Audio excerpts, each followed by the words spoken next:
আমার চাকরি প্রার্থী ভাই বোন সবাইকে আন্তরিক অভিনন্দন জানাচ্ছি। আপনারা ইতিমধ্যে জেনে গেছেন যে খাদ্য অধিদপ্তরে কিন্তু টেন্ডার হয়েছে। খাদ্য অধিদপ্তরের যে টেন্ডারটি সেটি অলরেডি হয়ে গেছে, কাজেই ধারণা করা হচ্ছে যে কবে পরীক্ষা হবে তা আমরা এই ভিডিওর মাধ্যমে, এই টেন্ডারের মাধ্যমে প্রায় নিশ্চিত হতে পারবো। আপনারা দেখেন, এই যে দরপত্রটি হচ্ছে, যে দরপত্র বিজ্ঞপ্তির স্মারক হচ্ছে 27/5/2025 খ্রিস্টাব্দ। 27 তারিখে আমাদের এটা টেন্ডার হয়েছে। এটা হচ্ছে খাদ্য অধিদপ্তরের। এখানে বলা হয়েছে যে খাদ্য অধিদপ্তরের 25টি ক্যাটাগরির 1791টি শূন্য পদে জনবল নিয়োগের লক্ষ্যে ওএমআর শিট এবং লিখিত পরীক্ষার খাতা উত্তরপত্র লিথোকোডযুক্ত টাইপ সহ ক্রয়। তাহলে আপনারা বুঝতেই পারছেন যে এখানে এমসিকিউ এবং লিখিত দুই পরীক্ষাই হবে আশা করা যাচ্ছে। যে আপনাদের হচ্ছে 1791টি পদে 1791টি যে শূন্য পদ রয়েছে, তার বিপরীতে যে দরপত্র গ্রহণ করা হয়েছে সেখানে বলা রয়েছে ওএমআর শিট এবং লিখিত পরীক্ষার খাতা।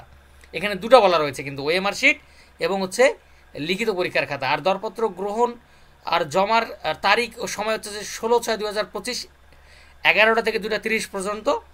আর দরপত্র বক্স খোলার তারিখ হচ্ছে 16/6/2025 বিকেল 3টা পর্যন্ত। কাজেই আপনারা বুঝতে পারছেন যে আপনাদের 16/6 অর্থাৎ হচ্ছে যে জুন পর্যন্ত আপনাদের এই দরপত্র আহ্বান করা হয়েছে। জুনের 16 তারিখ এটা ওপেন করা হবে। তা কাজেই ধারণা করা হচ্ছে যে যদি জুনের 16 তারিখে মানে এটাকে ওপেন করা হয়, তাহলে হচ্ছে যে জুলাইয়ে আপনাদের পরীক্ষা হওয়ার সম্ভাবনা একদমই নিশ্চিত প্রায়। কারণ হচ্ছে যে বাকি সময়, কিছুদিন সময় লাগবে একটু গোছানোর জন্য। আর আশা রাখা যায় যে হয়তো বা তার কয়েকদিনের মধ্যেই আপনারা হচ্ছে যে পরীক্ষা কবে হবে তার একটি ডেট পেয়ে যাবেন। হয়তো বা জুনের শেষের অথবা জুলাইয়ের প্রথম দিকে আপনারা কিন্তু একবারে টেন্ডার মানে আপনার পরীক্ষা কিন্তু হয়ে যাবে আশা করা যাচ্ছে। কাজে যে আপনারা যে দরপত্রটা দেখলেন, এটা হচ্ছে 27/5/2025 খ্রিস্টাব্দে বিজ্ঞপ্তি দেওয়া হয়েছে।